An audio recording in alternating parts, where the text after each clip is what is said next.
Hey, this is a foreigner in the Philippines. Well, I promised I would do a write-up, speak-up review of a movie that actually I saw quite a number of years ago, but it had a huge effect on me.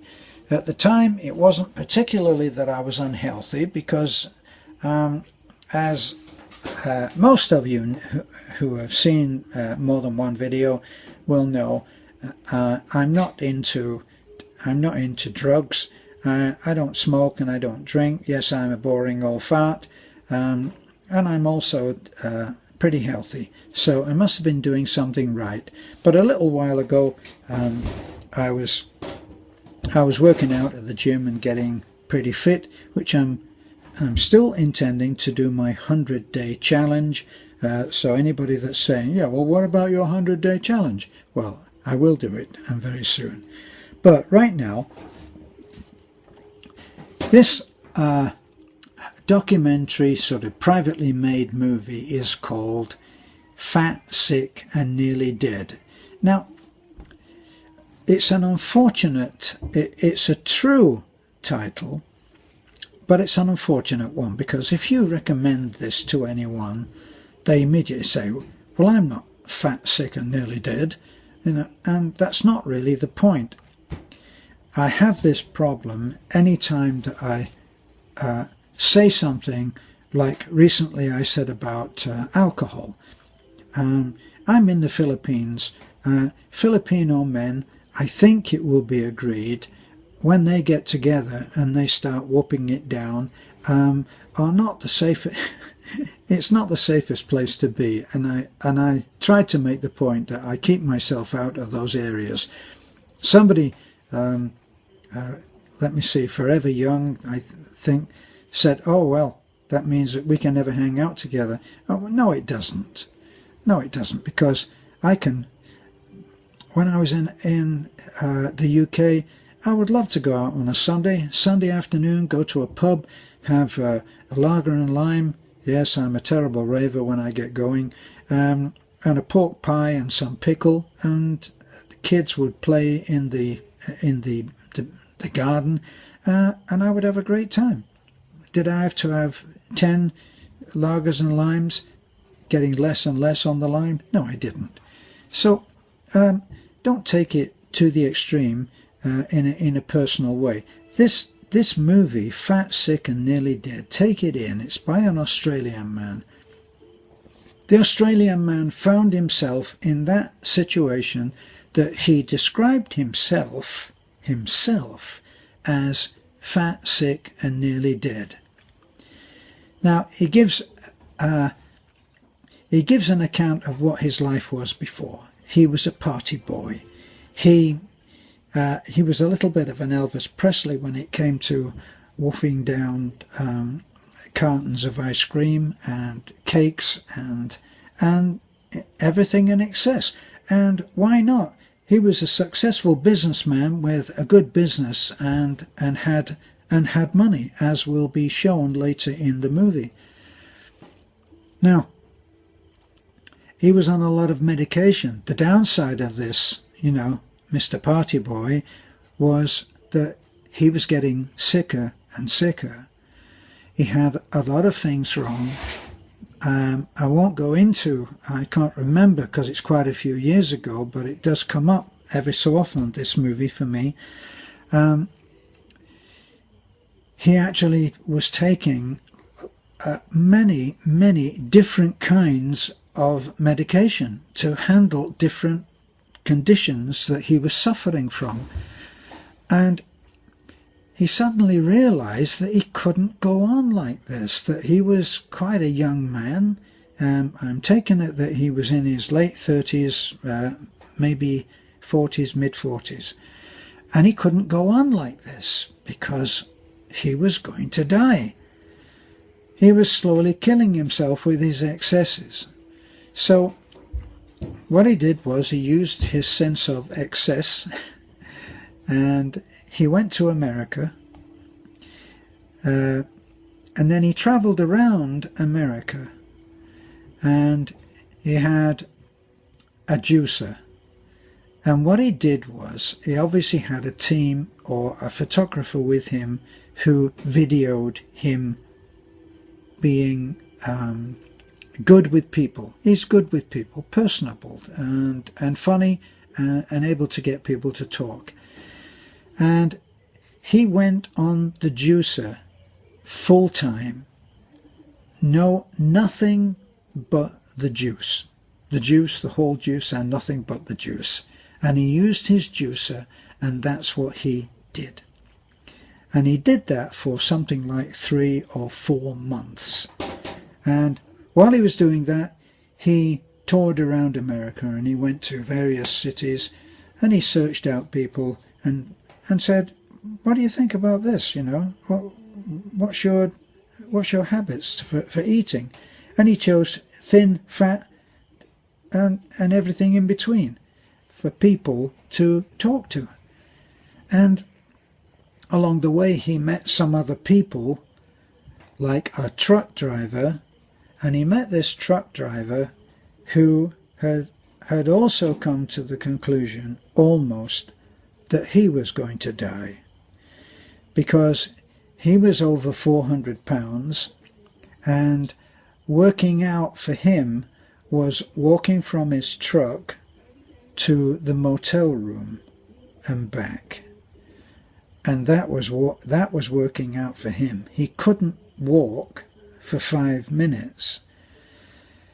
He was huge.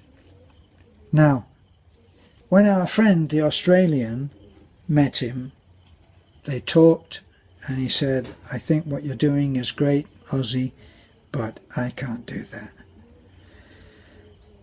And the Aussie told him, this is my number. If you decide that you want to do this, I will support you. And sure enough, when the Aussie got back home, I don't know how many pounds lighter, off all the medication, sharper thinking, great looking, in the peak of health for 3 to 4 months on the juicer. He was enjoying life when he got a phone call, and it was his fat friend in the US. And the man said, you promised me that you would help me. And our Aussie friend did no more than get on a plane and go there. He found our truck driver. He installed him in a modest little lake resort, got him a juicer, and I think made sure that he had all of the ingredients for doing the juicing scenario that he had taken himself through.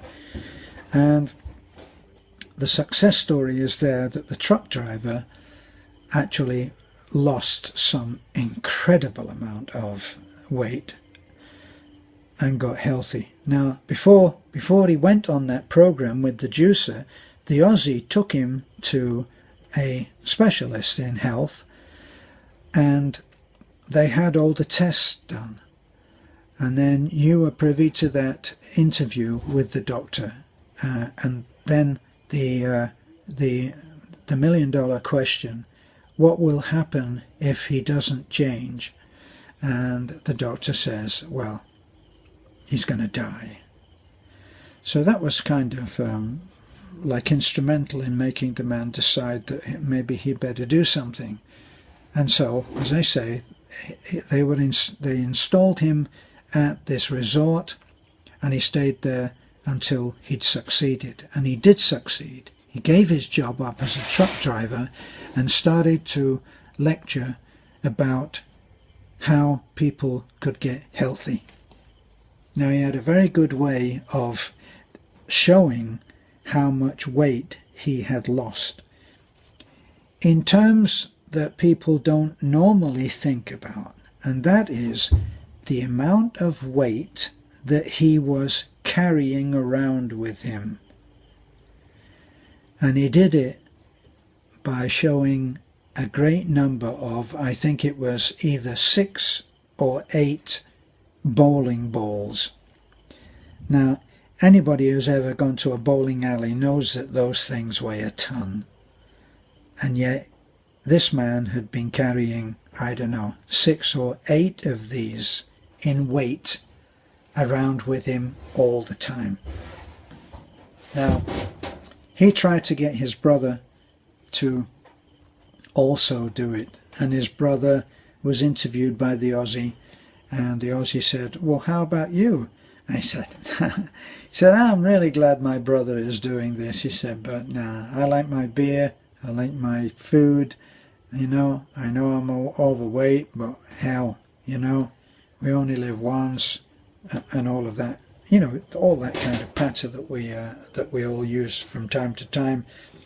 And it was a postscript in the movie that he had a heart attack, and I think was going on to the fat, sick and nearly dead routine. So don't be put off by the title, because Fat, Sick and Nearly Dead is a success story about someone who was fat, sick and nearly dead. Now, I don't know this man who wrote this book. I don't know the man who had this experience, or any of the people involved in this movie, but I know this. You've seen what a skinny guy I am, but I lost 17 pounds and never felt better when I was on that, and that was just prior to coming to the Philippines. Actually, as soon as I got here, I bought a juicer and actually did some juicing. I found, well, what I haven't found is a good enough supply of fresh vegetables at a price that I can afford. In America, I used to go along and buy a bag of 15 pounds of apples and the same of carrots, and I used to use those as a basis for my juicing.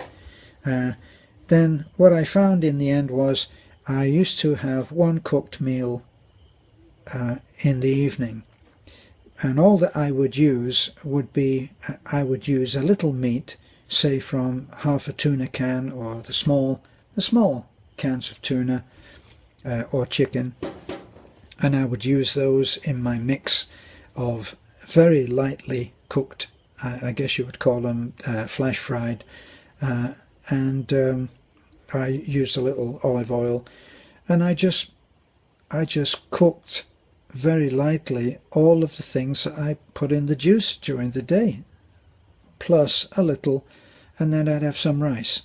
So I'd have a cooked meal so that I met that particular need of the mouth and the eyes. But the rest of the day, I just used to do the juicing, and I never felt more healthy.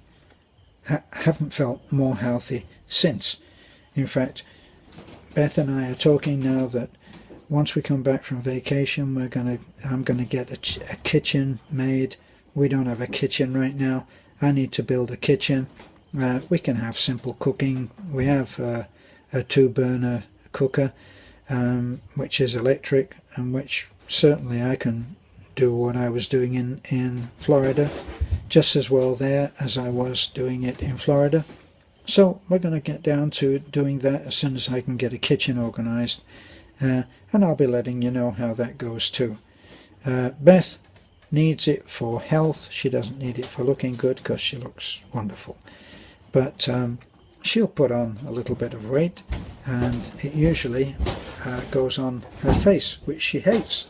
That's why you always see her back here, because she doesn't like to be seen with a big face. Well, that is her motivation, and mine will be in trying to live longer than anybody else on the planet, which I'm close, actually.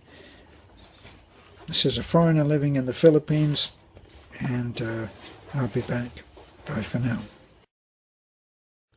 So Desiree has to hire a neighbour who has a motorcycle, and she goes on the back of the motorcycle because she really is, her limbs are really so weak that she literally can't walk. She manages to get around with that walking frame, but she can't really walk. So the doctor was very funny, actually, a great sense of humour, an attractive lady, doctor, neurologist, and she asked a few questions, and then she said, are you married? And it turns out that she's been together with her husband for like 3 years. So the doctor did her rough maths and said, but this thing happened in 2010, yes? Yes, says Desiree. So she said, and do you have any children? And Desiree says, yes. Says, how old is your child? And Desiree says, I think it was 2. So the doctor is in disbelief. She said, so you conceived the child when you were virtually paralyzed. How did you deliver the child? Were you in labor? And Desiree says, yes, it was a normal birth. So life is full of very confusing, contradictory things, because logically you would think that if someone was virtually paralyzed, how would they ever be able to deliver a child? And apparently she did. And it's a lovely little girl, completely normal in every way. What can you say? It teaches you not to be too judgmental too quick. Oh, well, she's never going to have a child, is she? She's got one.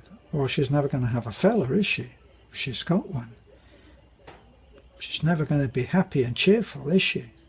She is. And she's really feisty, and she's got a great sense of humour, and laughs a lot, and is optimistic, and is determined.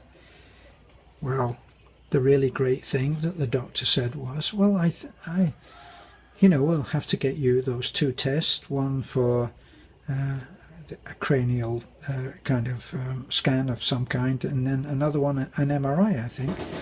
And she gave her some tests of her own, took her blood, not her blood, she took her blood count and pulse and listened to her heart and her lungs and everything, and apparently all of that is quite good. So she said, well, you need to do some therapy, get out and do some exercise, and it's not so far. And when we said, well, she ran out, the doctor said, why did you stop? What made you stop when you had this happen? Why didn't you continue to do something? Well, apparently the doctor that she went to wasn't really very helpful. Like this doctor was really helpful. And when I said for Desiree, well, she ran out of funds, doctor, and she said, oh, why didn't she come and see me? I only charge 500 pesos, which 500 pesos is damn good. This neurologist is in great demand. Of the 3 hospitals that we went to, hers was the name that always comes up. So she's the man. So we made it home. We made it home before it got dark, which was the concern, and we dropped off Desiree, and I think we'll have to get some off-road tyres fitted on that wheelchair, because when we left, she was still in the wheelchair on the dirt path waiting for the motorcyclist to come and bear her off like a knight in shining crash helmet. Well, that's all for now. Don't know what I started off talking about, but ended off with experiences. Thanks for looking in. Bye for now.